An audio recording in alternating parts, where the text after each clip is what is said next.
Ja sam mislio da otpjevam ja Lihmedu, ali da ja napravim aranžman koji, ovo sve što je do sad bilo, ne sviđam se. Da napravimo svjetski aranžman. Da bude kao Sting što je radio svoje najbolje. Ne mogu sad, neću da pričam o tome jer ja nisam producent, ali recimo Lihmeda, to nešto sam mislio da napravim i da otpjevam kao cover versions. Така. Со некој мелос таков како Sting, Desert Rose од Sting, некоја таква... Ali da bude ono ludilo. Тоа би било чова, браво. Тоа би било врв. Мислам, дај Боже да се случи. I to da napravimo to visoko, onako, da bude ono glasovi, da budu to. Mislim da bi to... Стратосфера да те однесе. Kao čaj škari, ali mnogo bolje. Така, добар опис. Добар опис. Za sada, to je moja ideja. Neka stoji. Tu bi možda mogli napraviti da nije naš čovjek producent, znaš, nego neko možda, ajde, šta ja znam. Dobro što nema vrska so podnebljivo.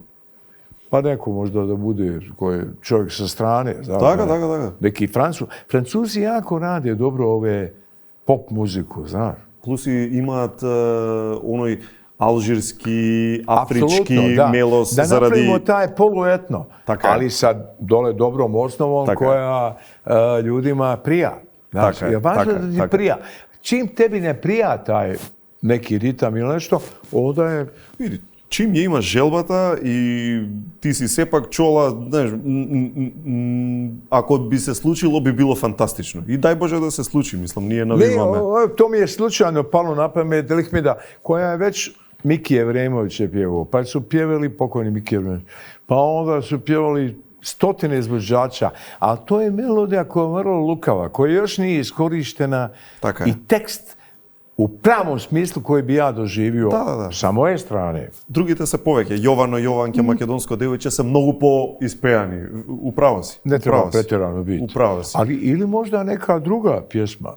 Moj Vlatko.